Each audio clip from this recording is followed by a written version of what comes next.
Hi, my name is Juliana Smith, and I know what you guys are thinking.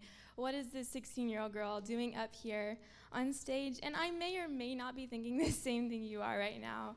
I am incredibly nervous, but I'm so honored and so excited that I get the opportunity to come up here and tell you what's been on my heart.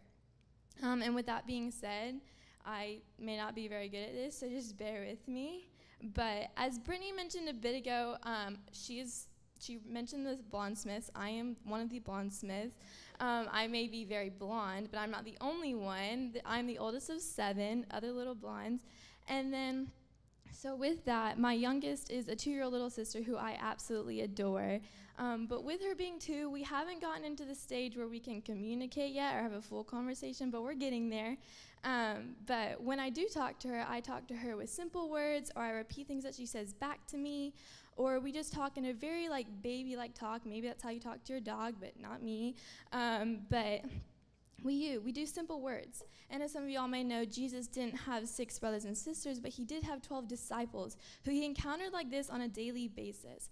And so I found 3 different examples and 3 different verses that that will explain what I'm trying to say a little better. So the first verse I want to talk to you about, or to read, is Mark 1:16, verse 18.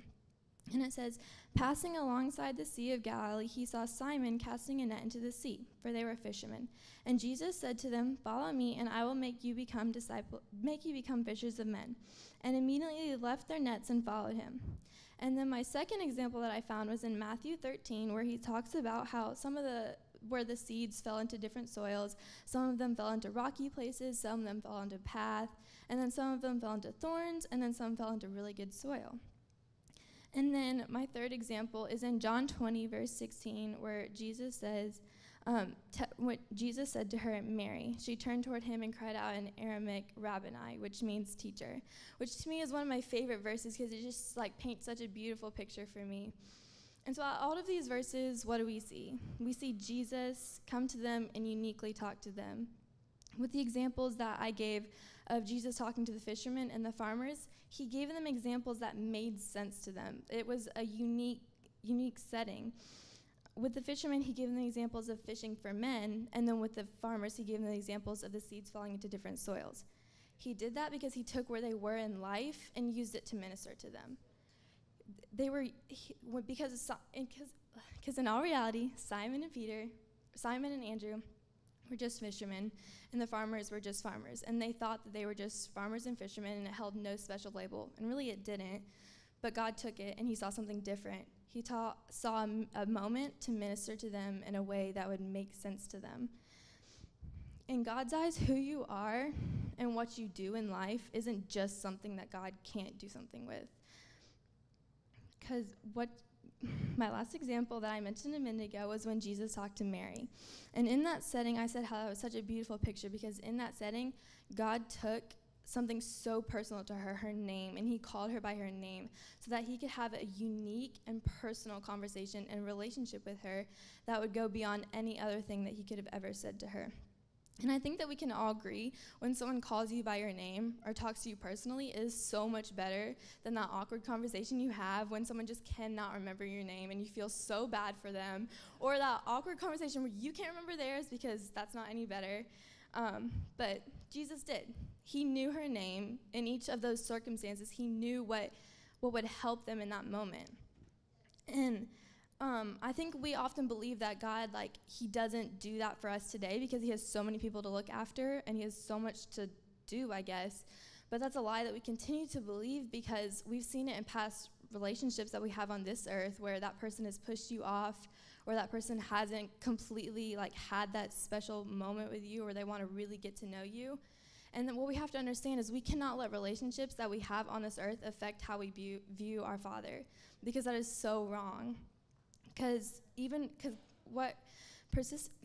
God persistently wants to pursue you and pursue this relationship that he wants with you. He does it because he unconditionally loves you. And we can try to run from it, but it just never works because he pursues you every single day, even when you feel like you don't deserve it or when you don't want it. So I don't want you to hear what I'm not saying. I'm not saying that God changes, because we know that is absolutely not true. Because in Hebrews 13, verse 8, it says God's the same yesterday, today, and forever. And so God never changes. But what I am saying is that he wants that distinctive relationship with you like no other. And I think why this is such a strong topic for me is because the past 2 years have been pretty rough for me on an emotional standpoint. I had a surgery in my freshman year, which allowed me not to be able to walk for 6 months, which is basically my whole freshman year. And then my friends moved to different schools, and then my sophomore year, I just completely lost all of my friends just because I moved to another school, and then I just went through a really rough time. But throughout this past 2 years, Jesus has been my number one strength the entire time.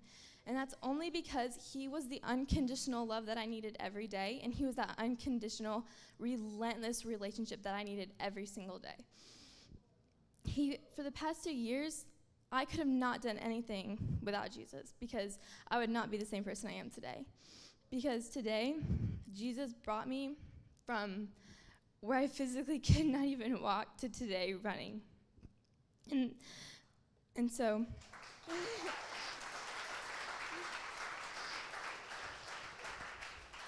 So what I want to leave you with is that Jesus pursues you and pursues that relationship with you. And what he's done in my life, I know he can do it in your life too. Because it is incredible. And Jesus' relationship, his relationship with you changes everything. And so what I want to leave you with is that you need to strive for the relationship that he strives with you. And so continue just to pursue that relationship he has with you. And thank you so much for listening to me, and I pray that God will continue to use what I had to say and just do amazing things with it.